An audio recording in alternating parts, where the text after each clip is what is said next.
ui có bị tiêu quá.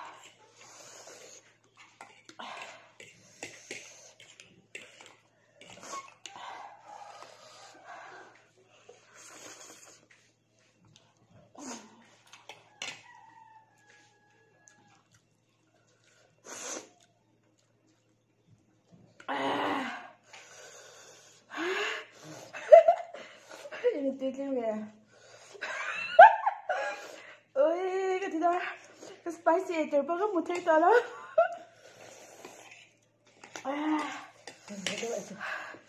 Rồi ha, cái spicy eater cái một thấy to lắm.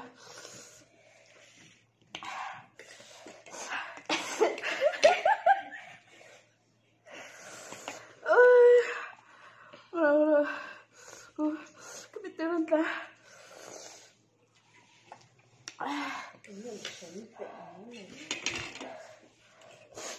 Cái mít tươi cái miếng cái sao?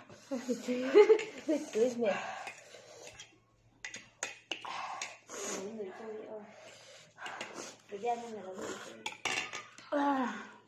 Cái sắm đi nó có gì nữa?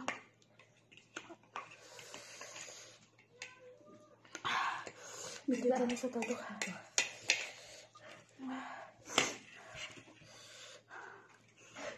Nó bị tuyệt lên Về thấu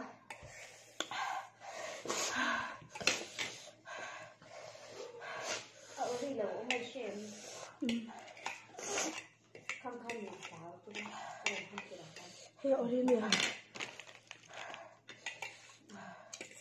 em đồ tôi lẩu điệu ở đây có thể làm gì?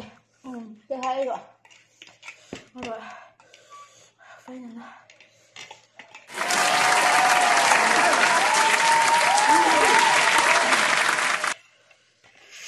cái lẩu chặt ta tôi này ha, để cái dây cái này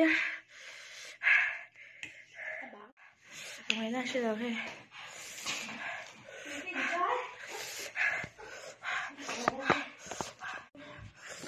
con mùi ở đó ấp nước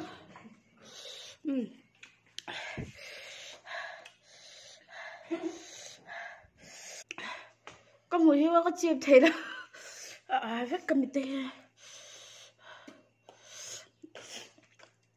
phút giờ chắc thật lâu em em thấy con mùi như ở rất thật lâu em ấy ống khôn rất cầm tê hiệp phù đô nên cái sao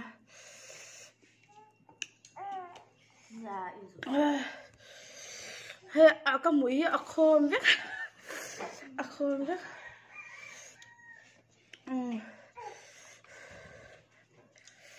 feeling strange thì mấy ăn spicy chẳng chán có mùi thì nó ấm rất khôn rất ấm bao ngày đầu tiên hả shalom cái gì dốc ha anh gì mình là subscriber cho mình subscribe về ula cho nên mình là share sắp ula like thì cứ chụp cần put em po anh chẳng đâu mà sẽ subscribe để share khá bấy mỗi ơn cảm ơn mẹ bye bye